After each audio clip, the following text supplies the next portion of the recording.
자, 우리는 이제 지난주에 이어서 오늘은 여러분 잘 알고 있는 막달라 마리아가 향유를 주 앞에 드렸던 이 사건을 좀 살피고자 합니다. 지난주 사건을 조금 우리가 이해를 해야 되겠어요. 지난주까지 2주 동안 어떤 내용을 살폈죠? 종말의 징조에 관해서 살폈습니다. 우리 종말은 개인의 종말도 있지만 공동체로서의 종말도 있어요. 그래서 종말의 징조들이 여러 가지 것들이 있을 것이다라고 말했는데 거기에서의 핵심이 뭐라고 말씀드렸습니까? 종말을 말할 때 주님이 늘 성전의 심판과 엮어서 말씀하셨어요. 그러니까 무슨 말을 하는 겁니까? 마지막 시대 이 어두운 때 교회의 역할이 얼마나 중요한지를 알 수 있어요. 그래서 주님께서는 종말에 관한 징조를 말씀하시고 종말의 어두움을 이 마가복음 13장을 통해서 우리에게 말씀하실 때 늘 성전을 떠나가시면서 말씀하시고 성전에 관하여서 말씀하시고 또 성전의 또 어두운 면을 이야기를 하시고 그것을 늘 종말의 징조와 엮어서 말씀하세요. 결국 여기는 어떤 이야기가 있는 겁니까? 우리 교회가 얼마나 중요한 것인지를 알 수 있습니다. 그리고 역사의 중심이 사람들이 인정하든 인정하지 않든 여러분 어디에 있는 거예요? 교회에 있는 거예요. 이게 하나님의 역사관이에요. 선거들 하셨죠? 어떤 분들은 기가 막히실 테고 어떤 분들은 박수 치셨을 겁니다. 근데 이제 내려놓으셨으면 좋겠습니다. 어떤 사람이 되면 큰일 나고 어떤 사람이 되면 덜 큰일 나고 어떤 사람이 잘 되면 더 좋은 일이 있고 그러진 않은 것 같아요. 이제는. 왜요? 사실 역사의 물줄기가 교회 가운데 있기 때문에. 결국 그 교회 가운데 있다는 것은 어떤 걸 의미하는 겁니까? 우리가 잘 믿는 게 중요한 거예요. 잘 믿는 게 중요한 게 잘 믿으면 내가 좋아요. 마음이 기쁘잖아요. 여러분 이 믿음이라고 하는 거는요. 이게 설명이 되질 않습니다. 사실은 논리적으로 설명이 되질 않는 거예요. 이것은 사실은 경험을 해야 돼요. 경험을. 제가 그 이야기 해드렸잖아요. 호랑이 이야기 해드리지 않았습니까? 호랑이를 묘사할 수 있어요. 호랑이가 뭐 노란색 바탕에 검은색 점박이 무늬를 하고 있는 크기가 2m 50이 되는 짐승이다 이렇게 표현을 할 수가 있어요. 그런데 길을 가다가 어떤 사람이 진짜로 호랑이를 만나고 왔어요. 그럼 어떻게 묘사를 합니까? 그렇게 묘사하지 않아요. 내가 말이야. 제가 그 이야기도 해드렸잖아요. 저는 박찬호를 만났다니까요. 안 만나보셨죠? 설명할 수가 없어요. 160을 던지던 저 메이저리그를 호령하던 그 박찬호 선수를 만났다니까요. 제 구역원이 자랑 좀 하겠습니다. 이영표 집사였어요. 이영표 집사. 구역 모임에 한 번도 못 나오긴 했죠. 영국에서 제가 부목사로 생활할 때 제 구역원이 이영표 집사였었어요. 얼마나 겸손하고 저랑 나이 차이도 얼마 안 나는데 늘 저한테 90도로 인사하고 그 딸아이가 우리 첫째 딸아이하고 동갑이어서 또 마침 같이 자라기도 했고 한 교회에서 그 사람의 내면을 알 수 있는 거 아니겠습니까? 가까이서 보면은 신앙이 그런 것 같아요. 결국 내가 잘 믿는 게 중요합니다. 그래야지 먼저는 내가 좋아요. 그리고 우리가 느끼거나 느끼지 못하거나 또 한 가지 중요한 게 뭐냐면 그래야지 이 나라가 살아요. 굳이 내가 나라를 위해서 거창한 일을 하고 이거는 어떤 분에게는 필요한 일일 수 있습니다. 또 해야 되는 일일 수 있어요. 책임일 수 있는데 우리가 거기까지는 안 가도 상관이 없습니다. 내가 지금 여기서 잘 믿고 잘 헌신하고 이 주어진 삶의 터전과 공간 안에서 살아갈 때 그때 나라가 소망을 얻게 되는 거예요. 주님 때 예루살렘 성전이 그걸 못했어요. 그거를 못하다 보니까 주님이 어떤 질타를 내리시는 겁니까? 멸망해 가는 예루살렘의 그 한복판에 기도를 잃어버린 교회가 있다더라는 거예요. 기도를 잃어버린 교회가 있다라는 거예요. 이거는 지금도 적용되는 공식인 겁니다. 지금 멸망해 가는 한 나라에 신앙의 맛을 잃어버린 교회가 있고요. 사실은 너무 애석하게도 그 힘든 교회의 한가운데는 사실 영성을 잃어버린 목회자들이 있겠죠. 교회 지도자들이 있겠죠. 이것은 저에게도 그러니까 신앙은 엄중한 책임이면서 그렇기 때문에 책임이면서 동시에 우리에게 권리이고 기쁨일 수 있는데 이 두 가지의 무게감을 전부 다 가져가셔야 돼요. 자, 주님께서는 그래서 이 종말을 이야기를 하시면서 너무 애석하고 슬프시게도 주님께서는 성전에 관한 심판을 엮어서 말씀하신다. 이렇게 말씀하셨어요. 그래서 여러분의 삶을 주중에 바쁘실 거예요. 그런데 저와 여러분의 삶이 뭐 저야 당연한 것이지만 여러분의 삶이 주의를 중심으로 교회를 중심으로 하는 게 너무나도 지극히 당연합니다. 제가 여러분들에게 시간 많이 뺏지 않을 거예요. 하지만 최소한의 것들을 주님 앞에 드려지면서 가야 되는 것이 아무리 시대가 바뀌어진다 하더라도 예배에 관한 중요성을 어떻게 우리가 경시 여길 수 있겠습니까? 기도에 관한 이 중요성을 어떻게 제가 약하게 말씀드릴 수 있겠어요? 저만이라도 이 저지선을 지켜야 될 거 아니겠습니까? 그렇게 지켜주신 여러분들 되시기를 부탁을 드리겠습니다. 지난 주간에 주님이 성전을 떠나셨습니다. 그리고 심판과 종말을 이야기를 하세요. 자, 그러면 성전을 떠나가셨으면 이제 새로운 성전, 새로운 예수 공동체가 세워져야 될 거 아니겠습니까? 바로 오늘 본문이 바로 그렇게 새롭게 주님의 공동체, 예수의 공동체가 세워지고 있었던 굉장히 중대한 현장이다라고 하는 사실을 여러분 기억하셔야 됩니다. 여러분 이 사건의 스토리 잘 아시죠? 주님께서 나병 환자 시몬의 집에서 베다니에서 식사를 하시던 중에 한 젊은 여인이 와서 자신이 평생 모았던 결혼 지참금과도 같았던 향유를 깨트려서 예수님의 머리에 붓고 요한복음 12장의 기록에 의하면 그의 긴 머리털로 예수님의 발을 닦아주었던 사건이었어요. 주님이 이 사건이 얼마나 흐뭇하셨던지 오늘 본문 9절로 가보시면 자 이렇게 지금 그 여인의 헌신을 평가해 놓고 있어요. 내가 진실로 너희에게 이르노니 온천하에 어디서든지 복음이 전파되는 곳에는 이 여자가 행한 일도 말하여 그를 기억하리라 하시니라 하면서 복음이 전파되는 곳마다 이 여인이 행했던 이 사건도 기억하고 전파되게 되리라라고 말씀하셨습니다. 자 그런데 여러분 복음이 전하여지는 곳마다 이 여인의 사건이 기억이 되어지던가요? 사실 아니에요. 사실 이 사건이 있었는지 없었는지 모르시는 성도님들도 많아요. 그런데 우리 주님께서는 온천하에 복음이 전파되는 곳마다 이 여자가 행한 일도 같이 기억하게 되리라라고 주님께서 말씀하셨어요. 도대체 어떤 의미를 가지고 있을까? 도대체 이 여인이 했던 이 사건이 향유를 드렸던 이 사건이 어떤 의미를 가지고 있기에 그러니까 분명히 사건 자체를 기억하게 되리라라고 하는 말보다는 이 사건의 의미가 기억되게 되리라고 하는 의미일 것이다라고 볼 수 있는 겁니다. 자, 그래서 오늘 전체의 이 이야기 또 예수의 새로운 공동체가 세워지는 이 사건 속에서 어떤 의미가 있는지를 알기 위해서는 한번 차근차근히 한번 이 사건이 어떤 의미가 있는지를 한 발자국 좀 들어가 보도록 하겠습니다.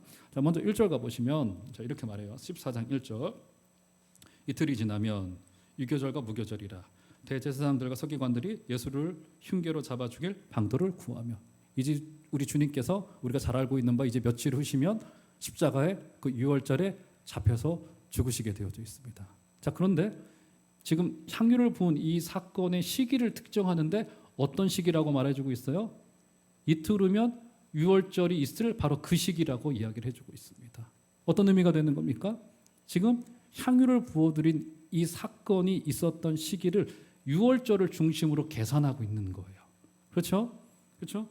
지금 이 다가오는 무교절과 유월절에 아주 특별한 사건이 있게 될 것이다라고 하는 것임을 우리가 알 수 있고요. 지금 그 사건과 그 십자가 사건과 이 향유를 부어드린 사건이 함께 연동되어져서 이해되어져야 될 것이다라고 지금 우리가 알 수 있는 바입니다. 그래서 첫 번째 강조되고 있는 것이 이때가 어느 때냐? 바로 유월절 즈음이다. 이렇게 지금 우리에게 말해주고 있는 거예요. 자, 그 사건을 생각하는 겁니다. 그리고 또 한 가지, 자, 3절로 가보시면 또 한 가지 이 사건에서 중요한 점 한 가지가 있습니다. 한번 보실까요? 예수께서 어디에서요? 자, 이곳이 바로 베단이에요. 베단이 누구의 집에서요? 나병 환자 시몬의 집에서. 놀랍죠? 의리의리했던 헤롯 성전을 뒤로 하시고 우리 주님께서 교회로 삼으신 곳이 어디예요, 여러분? 어디입니까? 나병 환자 시몬의 집이에요. 이거 너무 다운그레이드 된 거 아닙니까, 이거? 지금 헤롯 성전은 축구장 12개의 크기를 가지고 있었던 어마어마한 규모를 자랑했던 그런 성전이었었습니다. 금칠이 되어져 있었고요. 수많은 종교의 지도자들이 있었고요. 그렇죠? 그리고 헤롯이 자신의 모든 정치적인 역량을 총동원하여서 지었던 것이 헤롯 성전이었었어요. 예루살렘에 있는 유대인들의 마음에 환심을 사기 위하여서. 그런데 주님께서는 그 성전을 결별하셔요. 그리고는 새로운 공동체를 세우시되 어디에 세우신다고요? 베다니 나병 환자, 그것도 어떤 환자였대요? 나병 환자 시몬의 집에 우리 주님께서 새로운 예수 공동체를 세우고 있는 지금 상황이 되어지는 겁니다. 그렇죠? 베단이라고 하는 뜻이 문자적으로 어떤 뜻을 가지고 있냐면 가난한 자의 집이라고 하는 뜻을 가지고 있습니다. 가난한 자의 집이래요. 아니 지금 저 헤롯 성전과 비교하여서 지금 베다니에 그리고 구성원들이 누굽니까? 지금 여기에 누가 모여져 있어요? 일단 제자들 모여져 있고요. 나병 환자였던 시몬이 있었겠죠? 그리고 또 누가 여기 있는 겁니까? 나사로의 여동생들, 아마 나사로도 아마 이 자리에 있었을 거예요. 분명히 나사로와 마르다와 마리아가 새롭게 시작되어지는 예수 공동체의 구성원들이었었어요. 그렇죠? 지금 주님께서는 이 사람들을 통하여서 새롭게 당신의 나라를 이루어 가시겠다는 거예요. 여러분 세상은요 권세로 일하고요 금권으로 일하고요 맞잖아요. 실력이면 된다고 생각을 합니다. 그런데 우리 주님께서 온 천하에 다니면서 이 땅을 구원할 교회를 세우시는데 나병 환자 시몬의 집에 세우셔서 거기에 학문 없는 12 제자들을 모으시고 환자였던 시몬의 집에서 맞죠 여러분? 그리고 죽음을 경험했던 나사로를 불러다가 이제 새로운 공동체를 세우자고 여기에 소망이 있다고 말해주고 있는 거라고요. 되돌아보면 이게 은혜의 속성인 거잖아요. 이게 은혜의 속성. 교회란 게 그런 거잖아요. 교회란 게. 저와 여러분들이 왜 주님 앞에 나왔습니까? 왜요? 너무 좋은데 더 좋은 것 좀 채워보고자 나온 건가요? 그거 아닌 거잖아요. 우리가 소망이 없음을 발견하고 오직 예수 그리스도만이 나를 위해서 당신의 목숨을 아낌없이 내어주신 예수 그리스도의 그 은혜만이 내게 소망인 것을 알고 이 자리에 나온 거 아니겠습니까? 여러분 우리 교회가 나병 환자 시몬의 집과도 같은 이 월곡로 42번지가 여러분 그런 은혜가 있기를 주의 이름으로 축원합니다. 누구도 볼 것 없이 우리는 그 은혜 앞에 서는 거예요. 그 은혜 앞에. 주님이 우리를 구원해 주신 것이 너무 감사해서 주님 나병 환자와도 같은 저를 불러주셨군요. 베다니가 어떤 곳입니까? 베다니가요 나사로가 있던 집이죠. 나사로가 어떤 사람이었었어요? 그의 병 때문에 죽음을 경험했어요. 그의 무덤 문이 닫혔었습니다. 그때 우리 주님이 어떻게 음성을 주셨어요? 나사로야 나오라. 여러분 윤서봐 나와라. 여러분 이렇게 주님께서 말씀하실 때 그 아들 일어날 것을 믿으시고 기도해 주시길 바랍니다. 죽었던 우리가 이렇게 일어난 거 죽었던 우리가 죄로 인하여 그 죄에 묶여서 죽어있던 우리가 야 일로 와라 하는 음성을 누구나 듣는 게 아닙니다. 주님이 우리의 귀를 열어주셨기에 우리가 이 자리에 앉아있게 되는 거잖아요. 부모님 때문에 억지로 나오셨건 자녀들 때문에 억지로 이 자리에 앉아 계셨건 그 이유는 그리 중요하지 않을 것 같습니다.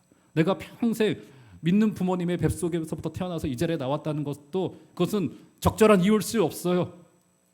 우리 하나님께서 나사로야 나오라 할 때 우리에게 그 음성을 우리의 귓전에 들려주셨기에 우리의 발걸음이 여기에 옮겨질 수 있었던 거라고요.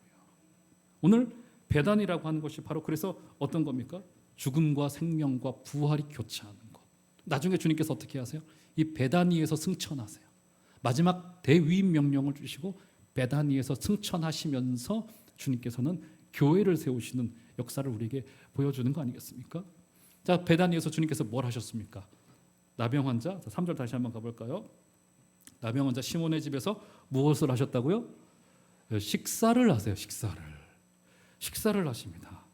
제가 여러 번 말씀드렸죠. 유대인들에게 이 식사라고 하는 것은 상당히 중요하고도 특별합니다.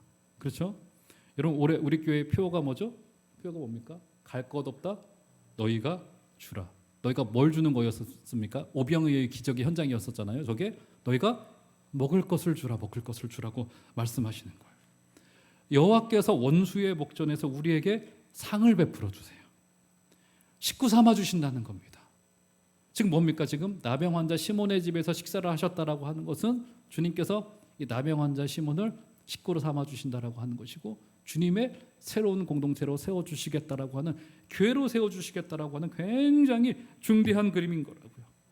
여러분 오늘 본문이요 굉장히 재미있는 구조를 가지고 있습니다. 여러분 눈을 한번 더 보시면 1, 2절을 보시면 종교 지도자들이 예수를 잡아 죽일 흉계를 꾸미고 있는 상황이 됩니다. 그리고 여러분 10절 11절 보세요. 여기 누구의 이야기가 등장합니까?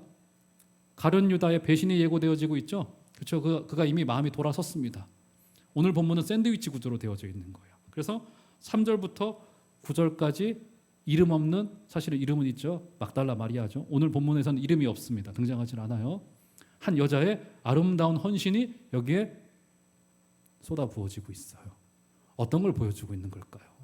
이게 바로 교회가 보여줘야 될 굉장히 순전한 아름다운 헌신의 모습이 지금 종교의 지도자들은 예수님을 잡아 죽일 흉계를 지금 하고 있고, 가룟 유다는 돈의 욕심에, 그렇죠, 예수님 때문에 실망했는지는 모르겠습니다만, 그렇죠, 이 샌드위치 구조로서, 그렇죠, 이 교회를 잡아 죽이려고 하고 있는 그때 나병 환자 시몬의 집에서는 순전한 예배들이 올려지고 있고 순전한 헌신이 올려지고 있는 거라고요.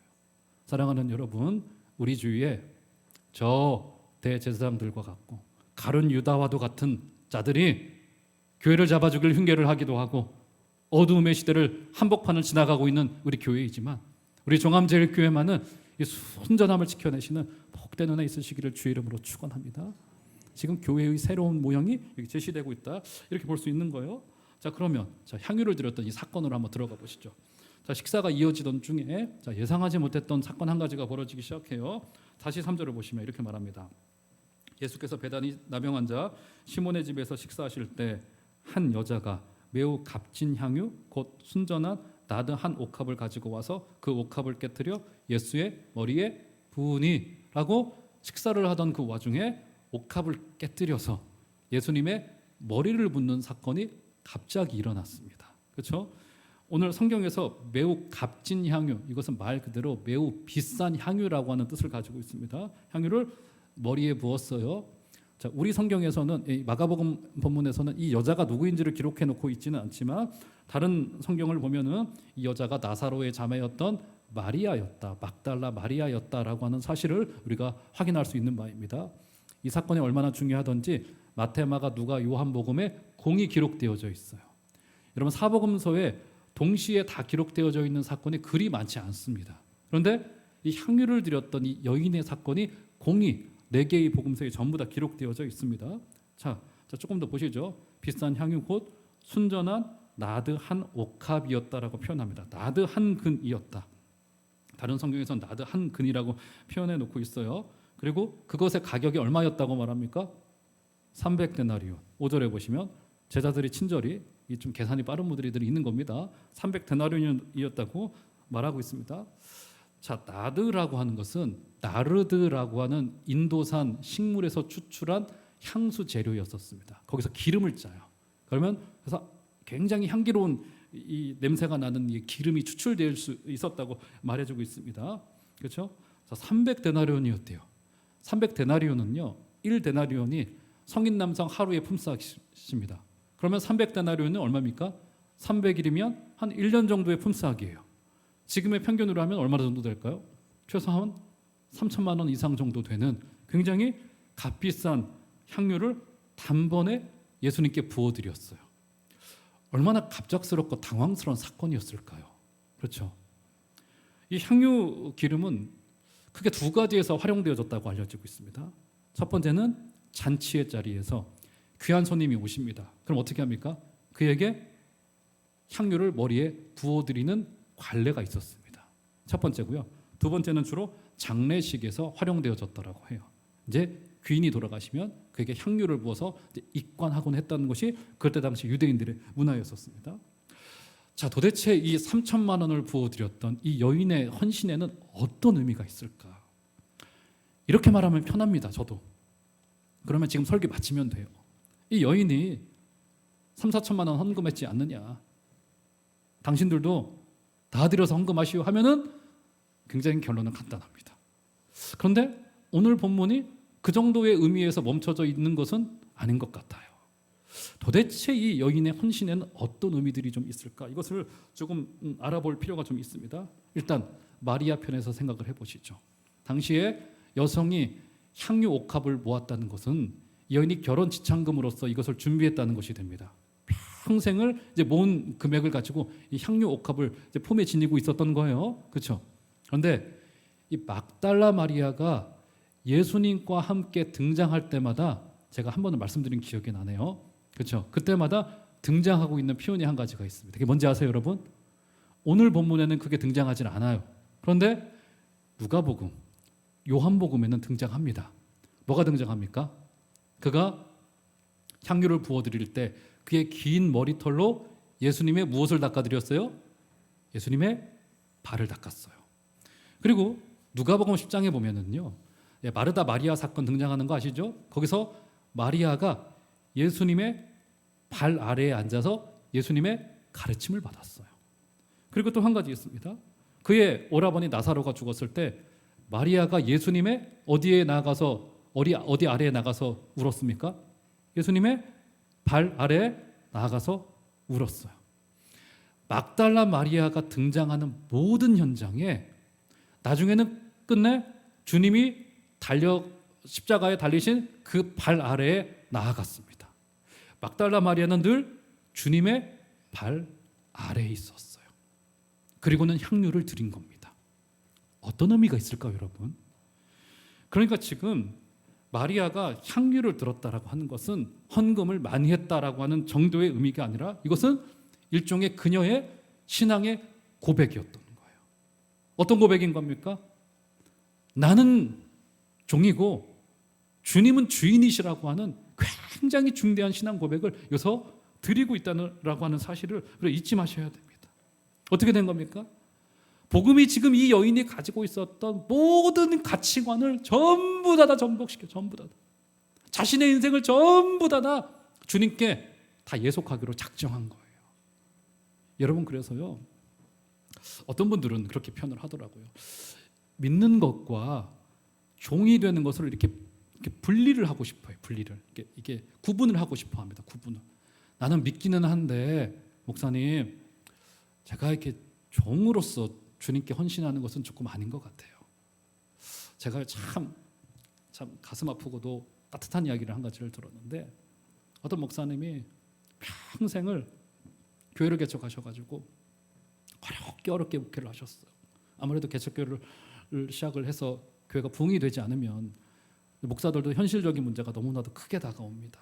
어려운 문제들이 있어요. 여러분은 어떻겠어요? 신학교 동기들 중에서는 그래도 목회를 잘해서 외적인 부흥을 이룬 교회도 있고 안정적인 교회도 있는데, 이 목사님은 늘 평생을 근근히 이제 목회를 해오시면서 나이가 들어가셨어요. 그러다가 소망을 뒀던 게 뭐냐면 아들이었어요. 아들이 워낙에 똑똑했어요. 그래가지고 평생을 사모님하고 아들을 놓고 기도하고 아들에 대한 투자도 어려운 중에도 열심히 하고 학원도 보내고 해서 그 아들을 정말 우리나라 최고의 대학에 실제로 있었던 이야기입니다. 제가 들은 우리나라 최고의 대학에 보냈어요. 그 대학 중에서도 가장 최고의 학과를 보냈어요. 아버지가 거기서 위로를 받은 거예요. 그 목사님 위로를 받은 거예요. 자, 이제 하나님께서 내가 고생하는데 이 아들에게 이렇게 복을 주시는구나 싶은 생각을 했어요. 그런데 어느 날 청천벽력과도 같은 이야기를 듣습니다. 그게 뭔지 아세요? 그 아들이 아버지를 찾아와요. 그리고는 이런 말을 합니다. 그 말을 듣고는 아버지가 충격을 받았어요. 아버지, 저 신학교 가겠습니다. 아버지가 목사님인데 그 이야기를 듣고는 절망이 되기 시작하는 거예요. 목회자 되겠습니다. 저 선교사 지금 꿈을 꾸고 있어요. 아버지가 뜯어 말린 거예요. 본인이 평생을 고생했는데 아들마저 그 길을 가게 하는 것이 받아들여지지가 않는 거예요. 본인도 목회자인데 받아들여지. 너무 충격을 받은 거예요. 목사님하고 사모님이 충격을 받은 거예요. 기도에 들어갔습니다. 목사님이 아들과 함께 기도에 들어갔어요. 기도를 하더라도 받아들여지질 않아요. 그런데 끝내는 그 아들의 소명의 고집을 꺾을 수 없죠. 그리고는 오랜 기간이 지나서 그 목사님이 고백하는 말이 뭐냐면, 내가 그 부분을 하나님께 주인으로서 인정드리지 못했다라고 하는 거예요. 이 부분만큼은 내가 원하는 대로 내 욕심대로 그저 가고 싶었다는 거예요. 거기서 아들을 통해서 내 인생을 보상받고 싶었던 것이죠. 그런데 결국 거기마저도 사실은 하나님의 것이었고 하나님이 내 아들의 주인이셨다는 사실을 고백하지 않을 수 없었던 것이 그 아버지의 고백이셨어요. 사랑하는 여러분, 믿는 것과 내가 종이 되는 것은 절대로 구분할 수 없습니다. 내가 믿어서 목사님 내가 주일 예배는 빠지지 않고 나오고 있잖아요. 아니에요, 여러분. 신약 성경은 지속적으로 처음부터 끝까지 우리에게 말하고 있는 바가 뭐냐면 믿는 것과 종이 되는 것이 분리되지 않는다는 거예요. 사랑하는 여러분, 저와 여러분의 삶의 모든 주권을 아버지께 다 양도해드리는 복된 은혜와 결심이 다 있으시기를 주의 이름으로 축원합니다. 그때 마음에 진심으로 갈등이 사라지고요. 그때로부터는 마음이 굉장히 편해집니다.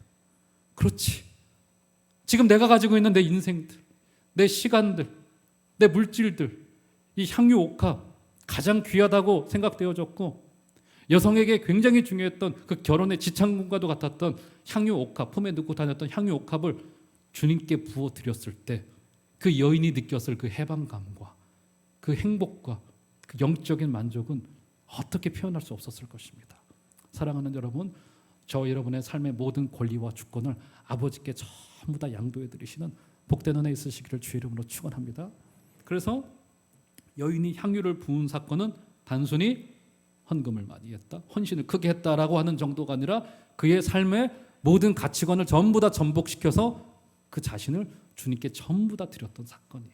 아름다운 결실이 교회들마다 있게 되어주시는 복된 은혜 있으시기를 주의 이름으로 축원합니다.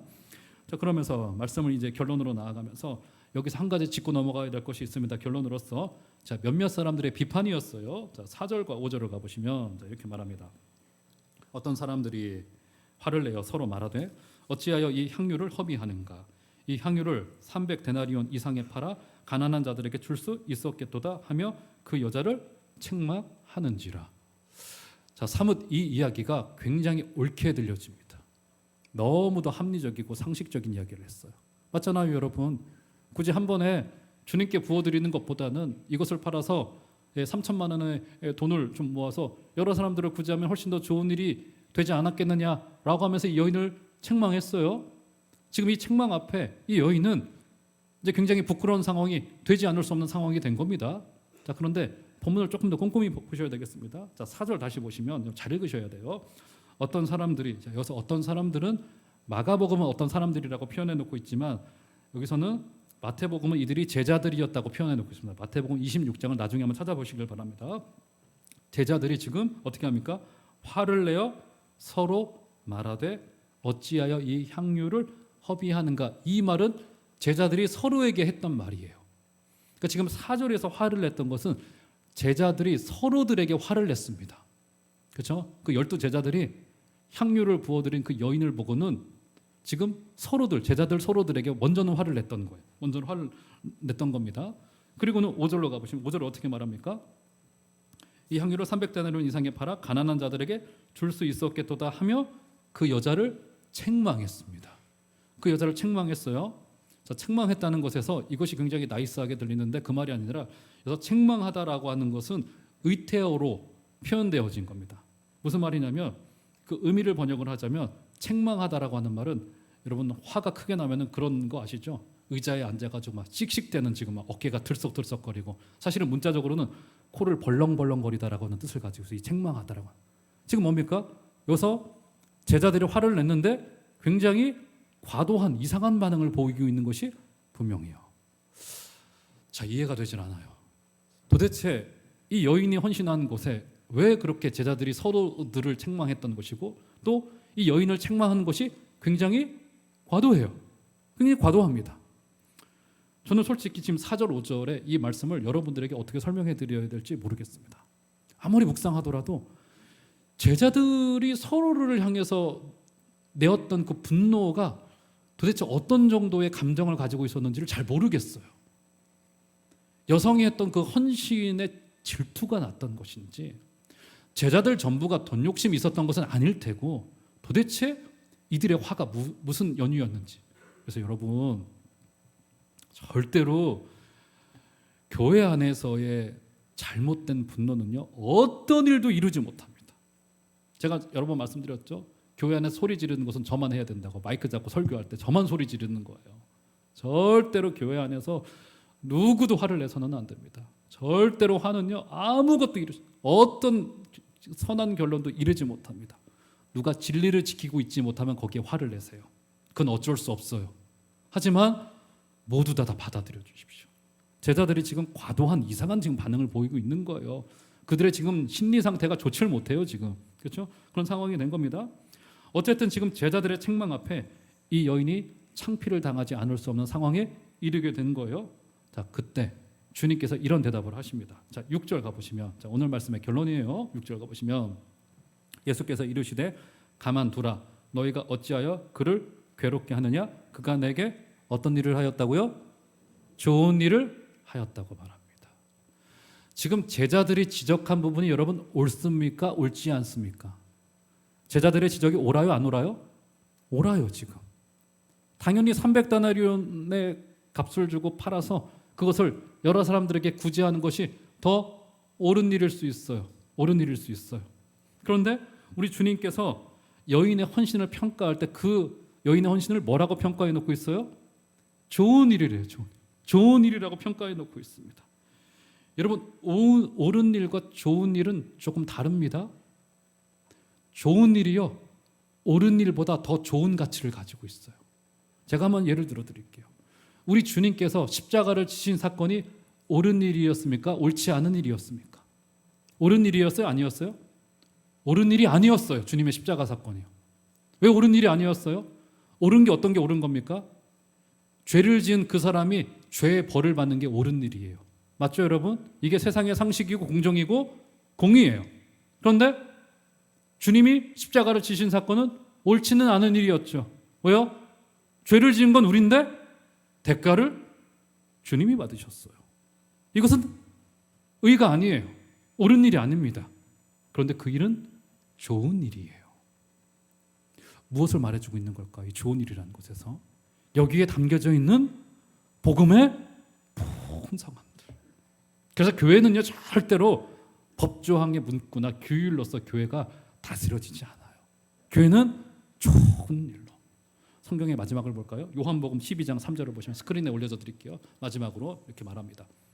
요한복음 12장 3절 스크린에 올려주시면 다 같이 한번 마지막으로 한 소리로 읽겠습니다. 시작. 마리아는 지극히 비싼 향유 곧 순전한 나드 한 근을 가져다가 예수의 발에 붓고 자기 머리털로 그의 발을 닦으니 향유 냄새가 집에 어떻게 되었다고요? 집에 가득하게 되었다라고 이야기합니다. 즉 좋은 일이라고 하는 것은 우리가 경험한 그 복음의 그 풍성함들, 그 풍성함들이 집안에 가득하게 되었다라고 이야기해주고 있어요. 사랑하는 여러분, 우리가 그랬기 때문에 주님 앞에 오게 된 겁니다. 왜요? 주님이 옳은 일을 하셨다라기보다는 주님은 좋은 일을 하시는 분이시기 때문에, 주님이 옳은 일만 하시는 분이셨다면 우리는 구원받지 못해요. 죄의 대가는, 그 정죄는 우리가 받아야 될 것입니다. 죄책은 우리에게 있는 거예요. 그런데 주님께서 대신 그 죄의 책임을 지시겠다는 거예요. 좋은 일을 해주시겠다라고 하는 겁니다. 사랑하는 여러분, 이런 복음의 넉넉함, 여유로움, 풍성함이 새롭게 시작되어진 교회 가운데 있었던 것처럼 우리 종암자일교회도 아름다운 복음의 풍성함이 날마다 넘치게 되시는 우리 복된 은혜가 다 있으시기를 주 이름으로 축원합니다.